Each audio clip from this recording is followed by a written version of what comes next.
Police এবং প্রশাসন এই দুইটা হচ্ছে মৌলিক ফোর্স বাংলাদেশে নির্বাচন অথবা সরকার চালানোর ক্ষেত্রে। নিঃসন্দেহে পুলিশের এক ধরনের নৈতিক মনোবলও ভেঙে গিয়েছিল, সেটা খানিকটা রিস্টোর হলো কিনা।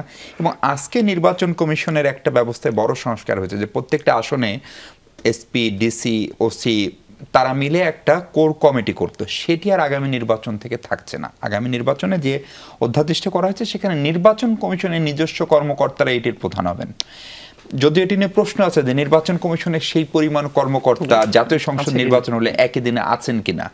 আমার ৩০০টা আসন, ফলে হয়তো প্রত্যেক জেলায় একজন করে থাকবেন, ফলে সেটা কতখানি বাস্তবসম্মত এবং পুলিশ এবং প্রশাসন আদৌ কতখানি সংস্কার হবে। আমার মতে খুব সিম্পলি যদি আমরা বলি, প্রথম হচ্ছে আপনি যদি একটা সুষ্ঠু নির্বাচন করতে চান তাহলে তখন যারা সরকারে আছে, ক্ষমতায় আছে, তাদের একটা সিগন্যাল দরকার যে তারা বায়াসড না, তারা সবকিছু প্রপারলি করতেছে। এই গভর্নমেন্টের এখন পর্যন্ত আমরা এই বায়াসড কোনো সিগন্যাল নাই।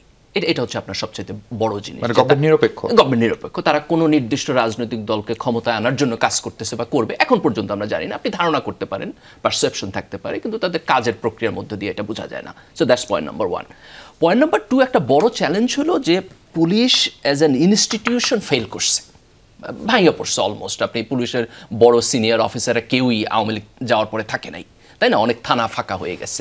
তো সেই জায়গা থেকে তাদের চেইন অফ কমান্ডকে আবার রিবিল্ড করা এবং তাদেরকে প্রপারলি ফাংশন করা, যাতে তারা হচ্ছে ইন অ্যাকশন যায়, আইন শৃঙ্খলা পরিস্থিতি ডেভেলপ করা, এই কাজটা আমরা যে পরিমাণ আশা করছি তার চেয়ে স্লো হচ্ছে, কিন্তু গ্র্যাজুয়ালি দেয়ার মুভিং দেয়ার। তো আমার বোধ হয় যে এই জায়গা থেকে এটা অনগোয়িং প্রসেস, কিন্তু যেই পর্যন্ত এখন পর্যন্ত আমরা যে জায়গায় এসে দাঁড়িয়েছি এটাকে আমি আশাবাদী বলবো, পজিটিভ বলবো, এন্ড দেয়ার মুভিং।